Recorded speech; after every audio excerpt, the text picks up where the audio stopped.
Welcome to my channel where we discuss everything and all things politics, economy, and development in Nigeria and around the world. You know that we are in the Ramadan season, and many leaders around the world, including non-Muslims, try to break fast with their Muslim friends in order to build cordial relationship across religious line for the purpose of a better world. Peter Obi, the presidential candidate of the Labour Party, has also exhibited that trait of interacting with Muslims as they fast, as they break their fast. But he's not alone. But it appears his own is generating a lot of attention in Nigeria, especially by those who like to play ethno-religious politics, even when it is not necessary. And I keep saying it. Peter Obi was the only presidential candidate in the 2023 presidential election who was very categorical in saying, do not vote for me because I'm a Christian. Do not vote for me because I'm Igbo. Unlike the other ones that were wearing their religion as a badge of honor, Bola Ahmed Tinubu said, vote for me because it's the turn of the Yoruba. Vote for me because I'm a Muslim. Because ahead of that election, Bola Ahmed Tinubu, in several occasions, said that there is a need for a Muslim to succeed Muhammadu Buhari. Yes, he did say so. Newspapers carried it. Okay? Atiku Abubakar said it was the turn of the North. That what the North need is a president from the North. But Peter Obi said, do not vote for me because I'm Igbo. Do not vote for me because I'm a Christian. Vote for me because I have the capacity. Vote for me because I can do the job. So you can see he is the most liberal of them all. And you can see it being exhibited by his breaking fast with Muslims. And this is not the first time he's doing it. You can go and ask Muslims in Oka, in Onisha and Oka, they will tell you what Peter Obi did for them as governor. Now, let us look at what one of the people that has visited Muslims to break fast with them, the Archbishop of Canterbury, Justin Welby. He posted on his Twitter handle that he joined Muslims to break fast in UK. This is what he said. He said, I was grateful to be a guest at an iftar last week at Canterbury Mosque and to have been welcomed with such kindness and hospitality, especially at this difficult time. I am inspired by the openness of the many Muslim communities during the month of Ramadan and encourage Christians to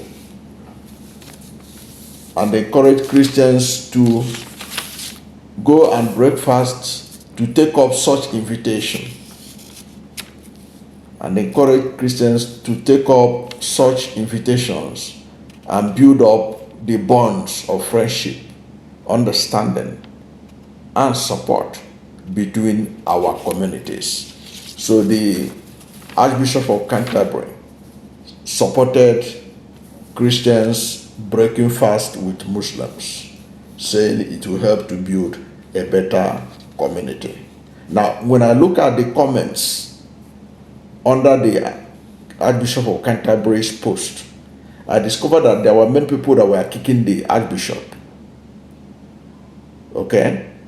They were kicking him. Apparently, those people don't like interreligious interaction. One even reminded him that Islam is growing in UK while Anglican is going down. Okay? All kinds of things. But that's by the way. But the Archbishop of Canterbury made his point. Now, in the case of Peter Obi wrote on his own Twitter handle, where he also put pictures of breaking fast with Muslims, similar to what the Archbishop of Canterbury did in UK. Peter Obi wrote, "Yesterday I was opportune to perform a sacred duty in line with the Ramadan season.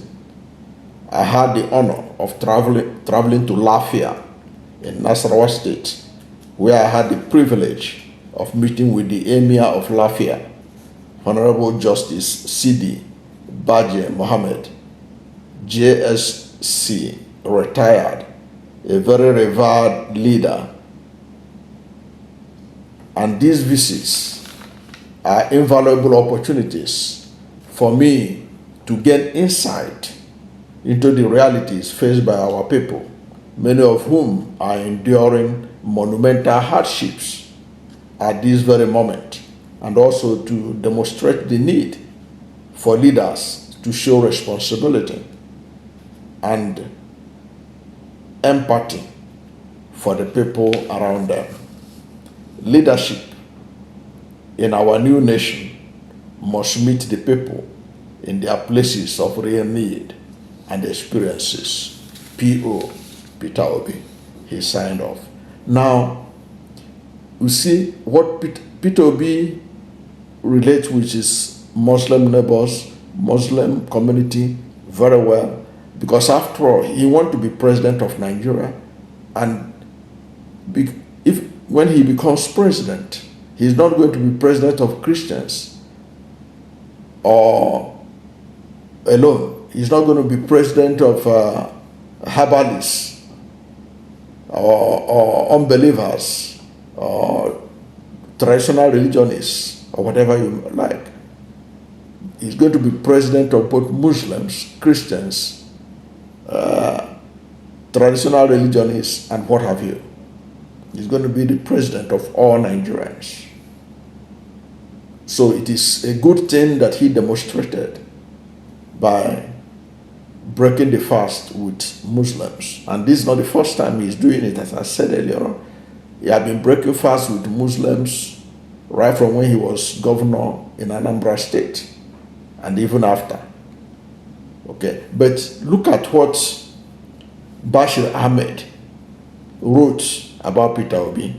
Now, I want you to note something. This Bashir Ahmed, I'm going to read to you what Bashir Ahmed wrote about Peter Obi going to Nasarawa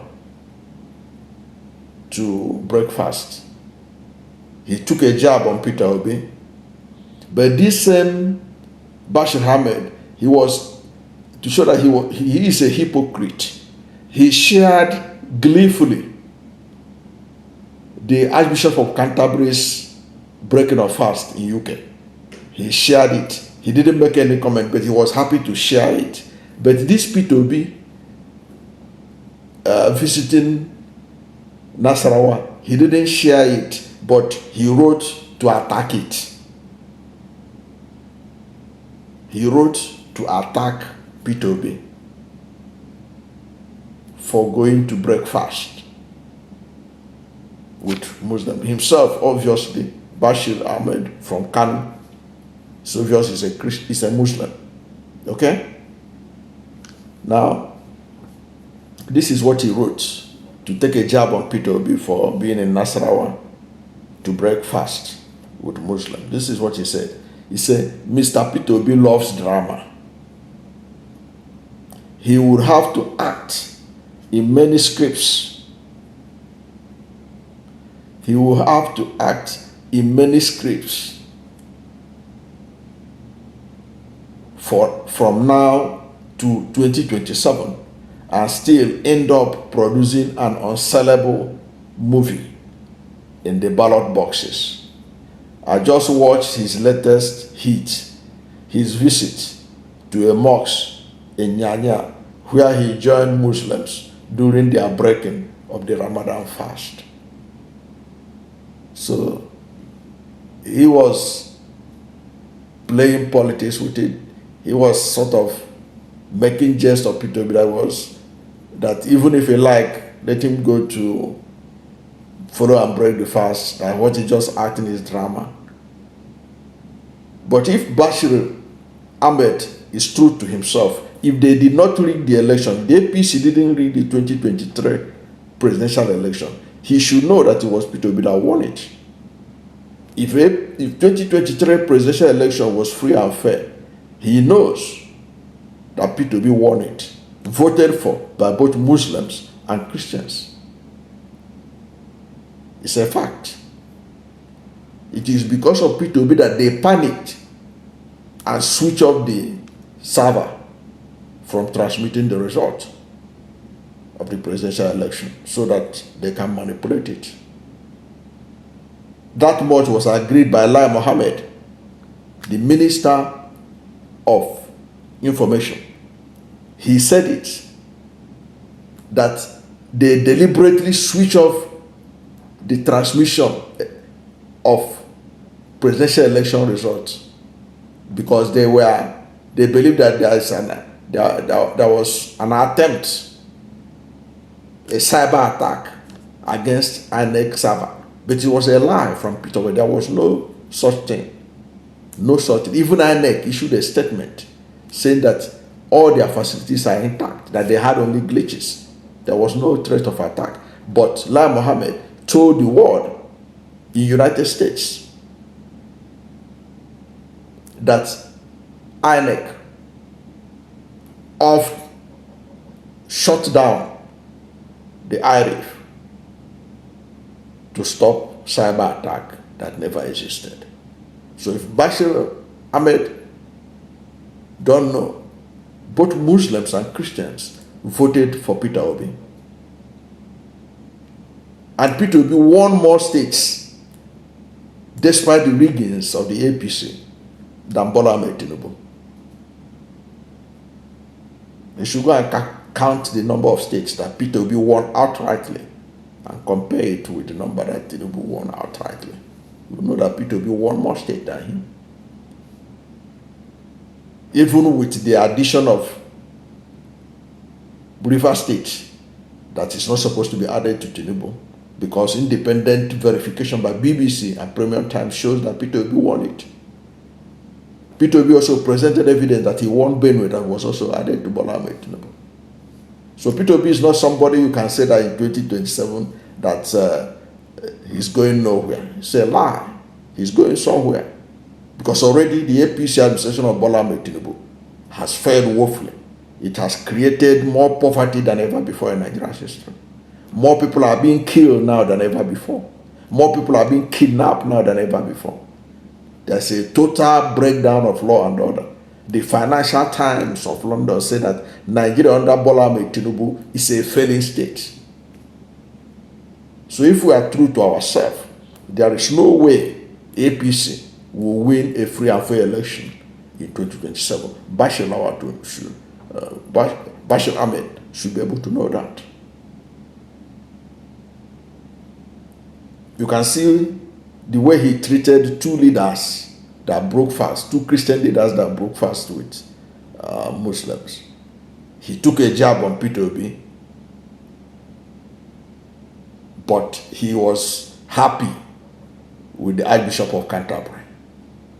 What kind of hypocrisy would you call that? Thank you for watching this video. And if you are new to my channel, you have not yet subscribed to my channel, please subscribe to my channel. Hit the subscription button hit the notification bell. When you subscribe to my channel and hit the notification bell, anytime I have a new video, you'll be among the first to know. God bless you. And please don't forget to like this video, because when you like it, Google will rank it high and recommend it for more people. Thank you, and God bless you and yours.